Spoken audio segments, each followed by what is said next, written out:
आप देख रहे हैं लाइव इंडिया हर पल। नमस्कार, लाइव इंडिया में आपका स्वागत है। मैं अनिल सम्राट। बिहार में मतदाता अधिकार यात्रा जारी है और इस यात्रा में भारी संख्या में लोगों की उपस्थिति तो हो ही रही है, साथ ही इंडी गठबंधन के नेता भी अपना पूरा से पूरा जोर लगा रहे हैं। देखिए, सुपौल बिहार की बात करें, ये तस्वीर सुपौल बिहार की है। लोकसभा में नेता प्रतिपक्ष और कांग्रेस सांसद राहुल गांधी, कांग्रेस सांसद प्रियंका गांधी वाड्रा, बिहार विधानसभा नेता प्रतिपक्ष और राजनेता तेजस्वी यादव और तेलंगाना के मुख्यमंत्री रेवंत रेड्डी मतदाता अधिकार यात्रा में शामिल हुए। यात्रा में बड़ी संख्या में भीड़ उमड़ रही है। इसको देखते हुए कांग्रेस के साथ महागठबंधन के लोग भी काफी उत्साहित हैं। कांग्रेस नेताओं का कहना है कि सुप्रीम कोर्ट का वोट चोरी पर अनुकूल आदेश यात्रा के संकेत शुभ है। अगले सप्ताह प्रियंका गांधी वाड्रा, अखिलेश यादव जैसे बड़े नेता फिर से शामिल होंगे। अखिलेश यादव तो शामिल होंगे ही।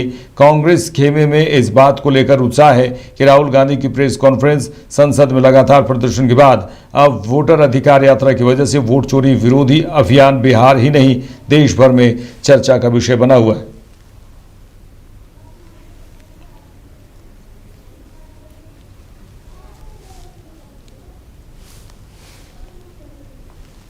भारत में बैटरी सिस्टम इकोसिस्टम को लेकर प्रधानमंत्री नरेंद्र मोदी लगातार चर्चा करते ही हैं और इसी को लेकर गुजरात के अहमदाबाद में आपको बता दें कि प्रधानमंत्री नरेंद्र मोदी को सम्मानित भी किया गया, जहां उन्होंने गुजरात स्थित TDS lithium ion battery plant में हाइब्रिड बैटरी इलेक्ट्रोड के स्थानीय उत्पादन की शुरुआत के साथ भारत में बैटरी इकोसिस्टम के अगले चरण का उद्घाटन किया। यह प्लांट तोशिबा, डेंसो और सुजुकी का एक संयुक्त उद्यम है। सुजुकी मोटर कारपोरेशन के अध्यक्ष और प्रतिनिधि निदेशक तोशिहिरो सुजुकी और गुजरात के मुख्यमंत्री भूपेंद्र पटेल भी उपस्थित रहे। प्रधानमंत्री नरेंद्र मोदी ने इस दौरान कहा कि गणेश उत्सव के इस उल्लास में भारत की मेक इन इंडिया की यात्रा में एक नया अध्याय जुड़ रहा है। ये make in India, make for the world के लक्ष्य की तरफ एक बड़ी छलांग है। आज से भारत में बने इलेक्ट्रिक वाहन 100 देशों को निर्यात किए जाएंगे। गणेश उत्सव के इस उल्लास में आज भारत की मेक इन इंडिया इस यात्रा में एक नया अध्याय जुड़ रहा है। ये make in India, make for the world हमारे उस लक्ष्य की तरफ एक बड़ी छलांग है। आज से भारत में बने इलेक्ट्रिक व्हीकल्स 100 देशों को एक्सपोर्ट किए जाएंगे।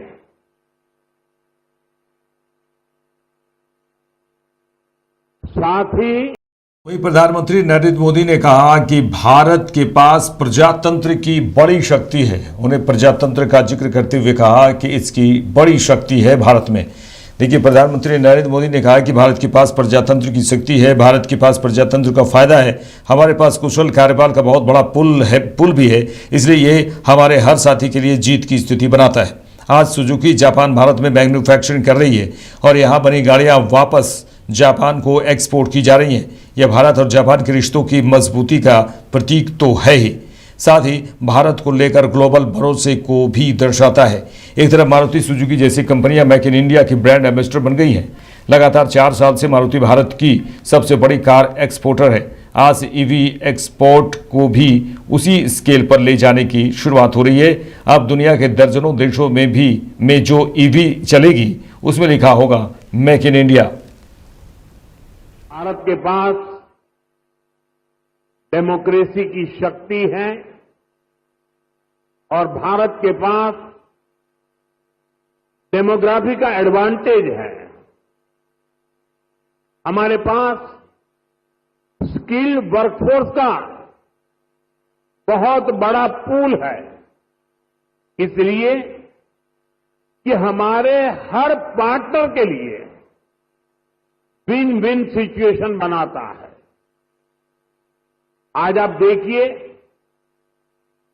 सुजुकी जापान भारत में मैन्युफैक्चरिंग कर रही है और जो गाड़ियां बन रही है वो वापस जापान को एक्सपोर्ट की जा रही है। ये जापान और भारत के रिश्तों की मजबूती तो है ही, भारत को लेकर ग्लोबल कंपनियों के भरोसे को भी ये आपके सामने प्रस्तुत करता है। एक तरह से मारुति सुजुकी जैसी कंपनियां मेक इन इंडिया की ब्रांड एम्बेसडर बन चुकी है। लगातार 4 साल से मारुति भारत की सबसे बड़ी कार एक्सपोर्टर है। अब आज से ईवी एक्सपोर्ट को भी उसी स्केल पर ले जाने की शुरुआत हो रही है। अब दुनिया के दर्जनों देशों में जो ईवी चलेगी उसमें लिखा होगा मेड इन इंडिया।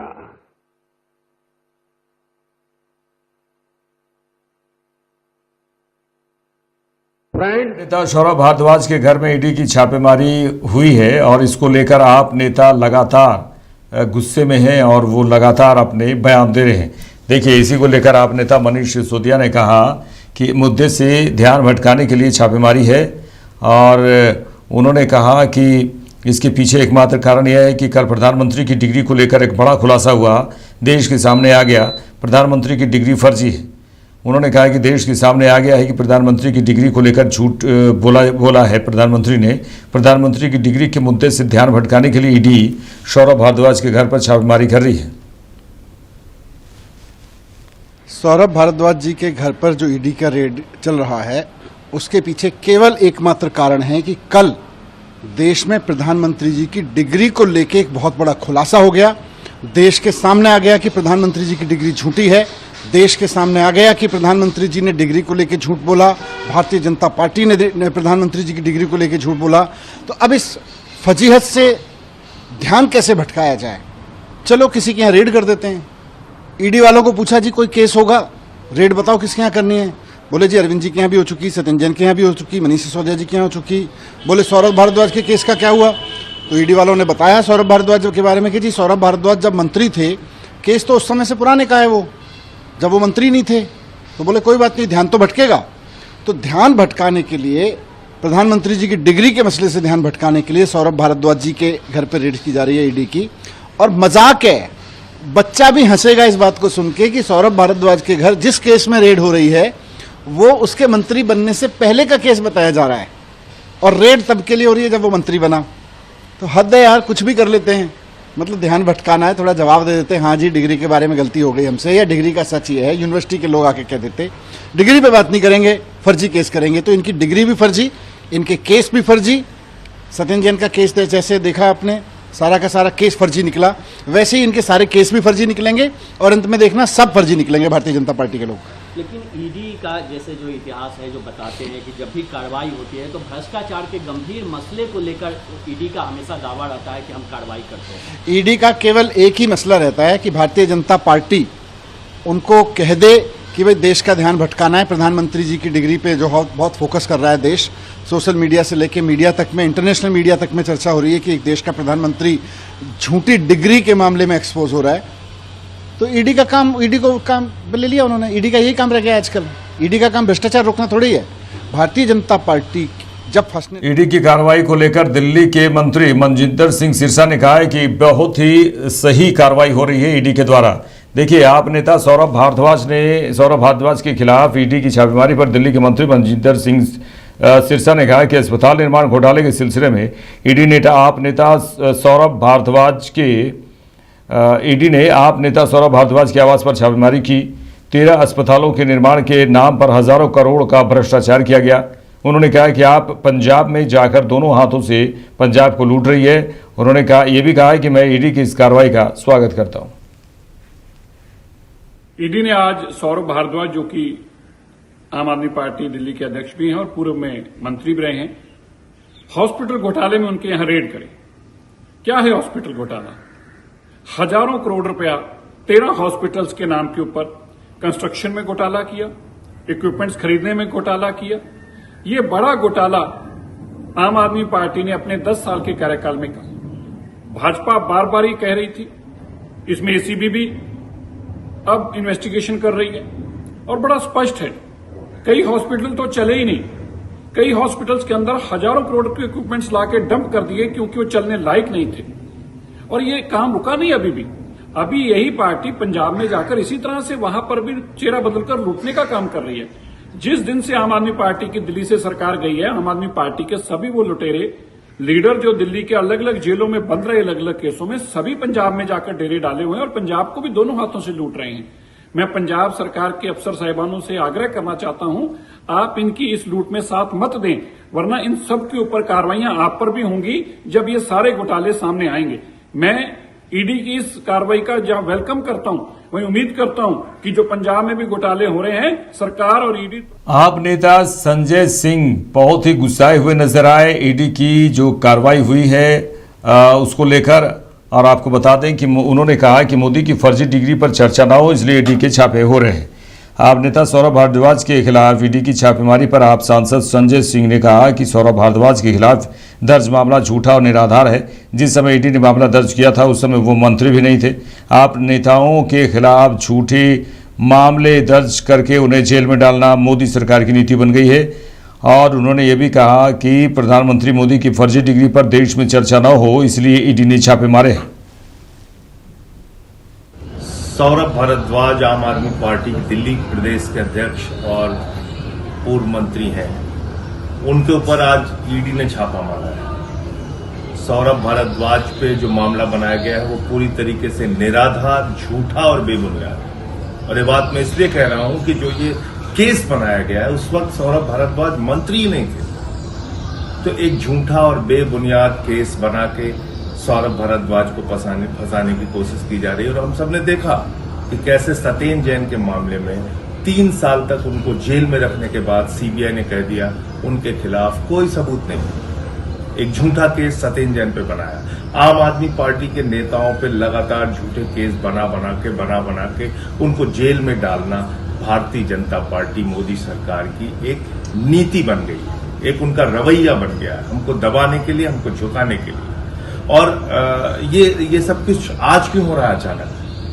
क्यों सौरभ भारद्वाज के घर पे आज छापा मार दिया गया? क्योंकि खबर बदलनी है, मुद्दा बदलना है। मुद्दा कल से क्या चल रहा था? मोदी जी की फर्जी डिग्री। मोदी जी की फर्जी डिग्री के ऊपर चर्चा देश में ना हो, इसलिए आज ये ईडी का छापा मार दिया गया। तो मुझे लगता है कि आम आदमी पार्टी के नेताओं के बारे में, उनकी ईमानदारी के बारे में, सच्चाई के बारे में पूरा देश जान चुका है। और इस तरह से झूठे मुकदमे बना के आप उनको परेशान नहीं कर सकते, झुका नहीं सकते, रोक नहीं सकते। ऐसी तमाम कोशिशें चाहे वो मोदी कर लें, अमित शाह कर लें, बीजेपी कर ले, वो कामयाब होने वाली नहीं। बिहार में विकासशील इंसान पार्टी यानी कि वीआईपी के संस्थापक मुकेश सहनी ने वोटर अधिकार यात्रा को लेकर बहुत ही खुशी जताई है और उन्होंने कहा कि जनता हम पर ज़्यादा भरोसा कर रही है। और उन्होंने आगे ये भी कहा कि इसलिए उन्होंने बीजेपी पर भरोसा नहीं कर रही है। उन्होंने कहा इसलिए उन्होंने वोट चोरी की। अगर वो वोट चोरी नहीं करते तो लोकसभा चुनाव में हमारी जीत होती और हमारी सरकार बनती। उन्होंने कहा कि 35 जगह वे वोट चोरी नहीं करते तो हमारी सरकार बन जाती। बीजेपी ने कहा था उन्होंने ये बहुत अच्छा काम किया है और वे 400 सीट जीतेंगे, लेकिन वो 240 पर ही रुक गए। इससे स्पष्ट है कि जनता हमें समर्थन दे रही थी, लेकिन वोट चोरी के कारण हमारी सरकार नहीं बन सकी। देखिए, मिल रहा है ना, जनता भरोसा कर रहा है, इसलिए और निश्चित तौर पर इससे ज्यादा भरोसा किए थे। भरोसा उन्होंने वो मान रहा है कि जनता हम लोग पे भरोसा कर रहा है और खास करके बीजेपी पर भरोसा नहीं कर रहा है। तो हम पे ज्यादा भरोसा किया, उसी में से चोरी की। और अगर वो चोरी नहीं करते तो हमारी सरकार बनता। 30-35 जगह अगर इस तरीके से अगर वोट चोरी नहीं करते तो हमारी सरकार बन जाएगा था। आप जब मान रहे थे ना कि वो जो साथ कह रहे थे कि हमने इतना अच्छा काम किया है, इतना अच्छा सारा चीज किया, 400 सीट हम जीतेंगे, लेकिन वो 240 में रुक गए। इसका मतलब ये क्लियर हो गया, स्पष्ट हो गया कि जनता हम लोगों को समर्थन दे रहा था और हम लोगों को वोट चोरी करने के कारण सरकार नहीं बनी। एक सवाल मैं आपसे पूछा था, फिर पूछ रहा हूँ, या तो आप अपने आप को कमतर आंकते हैं, मैं पूरी यात्रा में देख रहा हूँ आपका झंडा लाठी हर जगह है, लेकिन सीट शेयरिंग में आपको आदमी ये मान के चलता है अच्छा कुछ दे देंगे।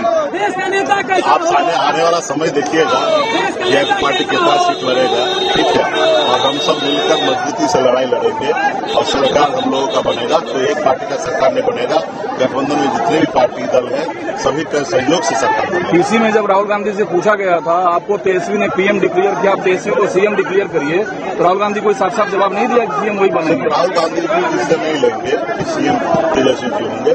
गठबंधन के सभी दल जो है ना वो सबको मिलकर डिसीजन लेना है और कोऑर्डिनेशन कमेटी बना हुआ, तो कोऑर्डिनेशन कमेटी पे ये सारी चीज चर्चा होगा। व्यक्तिगत मुझसे पूछेगा तो मैं बोल सकता हूँ, तो राहुल गांधी जी व्यक्तिगत बोल सकते हैं, लेकिन जब सिस्टम की बात होगा तो गठबंधन के प्लेटफॉर्म पर अभी तय नहीं है ना, तय मतलब क्लियर है कि तेजस्वी जी के नेतृत्व में चुनाव लड़ेंगे, लेकिन तय गठबंधन के प्लेटफॉर्म से होगा। बिहार में मतदाता अधिकार यात्रा जारी है। इसी को लेकर राजद नेता तेजस्वी यादव ने कहा है कि बिहार में राजद को प्यार मिल रहा है और लोगों का प्यार महागठबंधन को मिल रहा है। देखिए, उन्होंने मतदाता अधिकार यात्रा पर कहा कि हम राहुल गांधी के साथ और महागठबंधन के नेता जनता के बीच जा रहे हैं और जनसंपर्क हम लोग कर रहे हैं। जनता में भारी उत्साह है, लोगों का प्यार महागठबंधन को मिल रहा है, जिससे बेचैनी एनडीए के लोगों को हो रही है। हमने पहले भी कहा था एनडीए का मतलब नहीं देंगे अधिकार। उन्होंने कहा कि ये लोग जनता के अधिकार को छीनना चाहते हैं, लोकतंत्र और संविधान को खत्म करने का प्रयास लगातार कर रहे हैं, जो कि हम लोग बिल्कुल नहीं होने देंगे। जनता आने वाले चुनाव में इनको करारा जवाब देगी। यात्रा जो है लगातार हम लोग जो है राहुल गांधी जी के संग महागठबंधन के नेता जनता के बीच जा रहे हैं, जनसंपर्क हम लोग कर रहे हैं और जनता में भारी उत्साह है। लोगों का प्यार, आशीर्वाद, समर्थन महागठबंधन को मिल रहा है, जिससे बेचैनी एनडीए के लोगों को हो रही है। हमने पहले भी कहा था एनडीए का मतलब नहीं देंगे अधिकार, मतलब ये लोग लोगों के अधिकार को, लोगों के अस्तित्व को छीनना चाहते हैं, लोकतंत्र संविधान को खत्म करने का प्रयास लगातार कर रहे हैं और ये बिहार लोकतंत्र की जननी से ही लोकतंत्र को समाप्त करना चाहते हैं, जो कि हम लोग बिल्कुल नहीं होने दिया जाएगा और जनता जो है आने वाले चुनाव में इनको करारा जवाब जो है देगी। बिहार बीजेपी अध्यक्ष दिलीप जायसवाल ने सीधे सीधे इंडिया गठबंधन पर हमला बोला है। उन्होंने कहा कि इंडिया गठबंधन का जो टायर है वो पंचर हो गया है। देखिए, उन्होंने कहा कि मतदाता ने उनके इस एसआईआर के मुद्दे पर नकार दिया है। जब उच्चतम न्यायालय इस मामले को देख रही है, उसके बाद राहुल गांधी या एनडीए गठबंधन द्वारा रोड पर आकर इस बात की चर्चा करना यह सीधा बताता है कि उनको न संविधान पर भरोसा है, न लोकतंत्र पर भरोसा है। एनडीए गठबंधन का टायर पंचर हो चुका है। कि जो वोट चोरी का मामला कांग्रेस का है, ये एसआईआर का मामला मैंने पहले भी कहा कि इनका टायर पंचर हो चुका है और इनका हवा निकल गया, क्योंकि मतदाता ने उनके इस मुद्दा को नकार दिया है, पूरे देश के अंदर नकार दिया है। और जब माननीय उच्चतम न्यायालय इस मामला को देख रही है, उसके बाद राहुल गांधी जी के द्वारा या एनडीए गठबंधन के द्वारा रोड पर आकर इस बात की चर्चा करना, यह सीधा बताता है कि उनको न संविधान पर भरोसा है, न लोकतंत्र पर भरोसा है। इसलिए हवा निकल गया और ये टायर पंचर हो चुका है एनडीए गठबंधन का। हिमाचल प्रदेश के कुल्लू में भारी बारिश हो रही है, जिसके कारण ब्यास नदी का जो जल स्तर है वो काफी बढ़ा हुआ नजर आ रहा है। तस्वीरों के माध्यम से हम आपको दिखाएंगे। देखिए, हिमाचल प्रदेश की कुल्लू की तस्वीर, जहां भारी बारिश, ब्यास नदी का जलस्तर किस तरह बढ़ा है। कुल्लू उपायुक्त तोरूल एस रविश ने कहा कि कुल्लू में 2 दिन से लगातार बारिश हो रही है, जिसके कारण जलस्तर बढ़ गया है। इसके कारण रोड कनेक्टिविटी भी प्रभावित हुई है।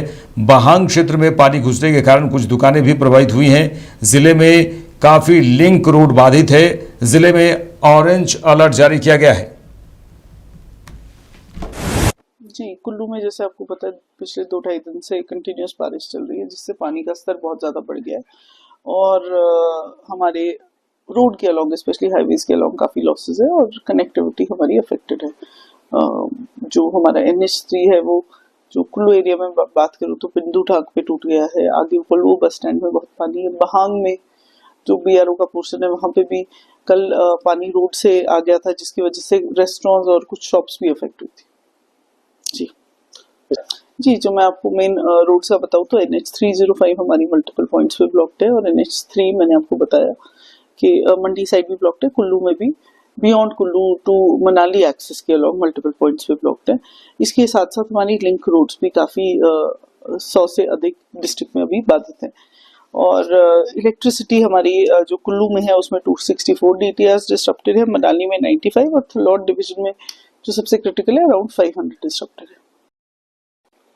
जी देखिए, अभी जो अलर्ट है वो ऑरेंज अलर्ट है हमारा for the next till I believe 12 PM, है ना। तो उसके बाद क्योंकि लॉन्ग टर्म अलर्ट में टिल 2 PM है आज और लॉन्ग टर्म अलर्ट में हमारा अभी अलर्ट नहीं था, तो we are still waiting for update on post 2 PM, but we are hopeful कि थोड़ा मौसम खुले तो रेस्टोरेशन वर्क्स हम जल्दी करा पाएंगे। जी, मौसम को देखते हुए सभी स्कूल्स को जिले में आज और सभी एजुकेशनल इंस्टीट्यूशंस को बंद कर दिया गया। जी, कल जो हमारे लो लाइंग एरियाज हैं उनको हमने स्पेशली अलॉन्ग मनाली, जैसे हमारा MR होम है, ओल्ड एज होम है, APMC की बिल्डिंग है, इनको लार्जली खाली कर दिया था, लेकिन एक व्यक्ति APMC की बिल्डिंग में स्टक था, उसको रात को सेफली रेस्क्यू कर लिया गया है इन्फॉर्मेशन आने के 1-1.25 घंटे में ही। और बाकी भी जो लो लाइंग एरियाज हैं उनको एम्प्टी किया जा रहा है। जो मेन हमारा रोड ब्रीच हुआ है जिसमें गांव में पानी आया है अलॉन्ग द हाईवे, बहांग में हुआ है। जी, टूरिस्ट से हम निरंतर फीडबैक दे रहे हैं, पर आजकल टूरिस्ट का परसेंटेज ऑक्यूपेंसी रेट्स वगैरह काफ़ी कम है और टूरिज्म ऑफिस के लिए मुस्तैद कर दिया गया है। कहीं से भी कोई कंसर्न आएंगे तो उन्हें एड्रेस किया जाए। दिल्ली में EV बस कार्यक्रम का आयोजन किया गया, जिसमें मुख्यमंत्री रेखा गुप्ता शामिल हुई और उन्होंने कहा कि EV बस कार्यक्रम को हरी झंडी दिखाई और उन्होंने कहा कि पूरी दिल्ली को प्रदूषण फ्री करने का हमारा प्रण है और हम परिवहन की पूरी फील्ड को इलेक्ट्रिक पर ला रहे हैं। तो ये बहुत बड़ा सेगमेंट है। हमने सरदार पटेल स्कूल के साथ दिल्ली सरकार की बसों को जोड़ा है और अब बच्चों को ये बस स्कूल से उनके घर तक पहुंचाएगी। ये प्रदूषण फ्री बस बच्चों को घर तक लेकर जाएगी और ये लो फ्लोर है और इसमें AC है, तो बच्चे बड़े खुश हैं। तो ये सारी चीज़ें दिल्ली की विकास में मील का पत्थर साबित होने वाला है। देखिए, जब पूरी दिल्ली को पॉल्यूशन फ्री करने का हमारा प्रण है और हम पब्लिक ट्रांसपोर्टेशन की पूरी फ्लीट को इलेक्ट्रिक पर लेकर के आ रहे हैं, तो ये एक बहुत बड़ा सेगमेंट है कि जहां स्कूल बसेस सड़कों पे दौड़ती हैं और हजारों स्कूलों को कैटर करती हैं। ये पहला अपने आप में एक्सपीरियंस है कि हमने सरदार पटेल स्कूल के साथ में दिल्ली सरकार की बसेस को जोड़ा है और अब इनके बच्चों को पूरी तरीके से दिल्ली गवर्नमेंट की इलेक्ट्रिक बसेस घरों तक पहुंचाएगी और इससे जो प्राइवेट कार इन बच्चों को घर लेके जाती थी या जो इनकी अपनी बसेस थी, उसकी जगह ये पॉल्यूशन फ्री बसेस दिल्ली की सड़कों पे दौड़ेगी, बच्चों को घर पहुंचाएगी। ये लो फ्लोर है, इसलिए बच्चों के लिए और भी आसान है, AC है, तो बच्चे बड़ा खुश हैं।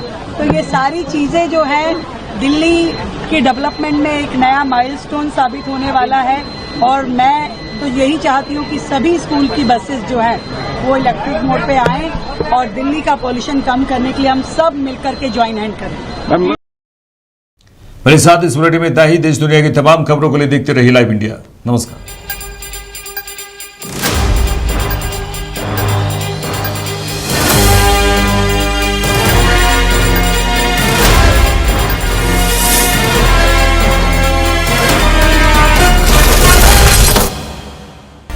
आप देख रहे हैं लाइव इंडिया हर पल।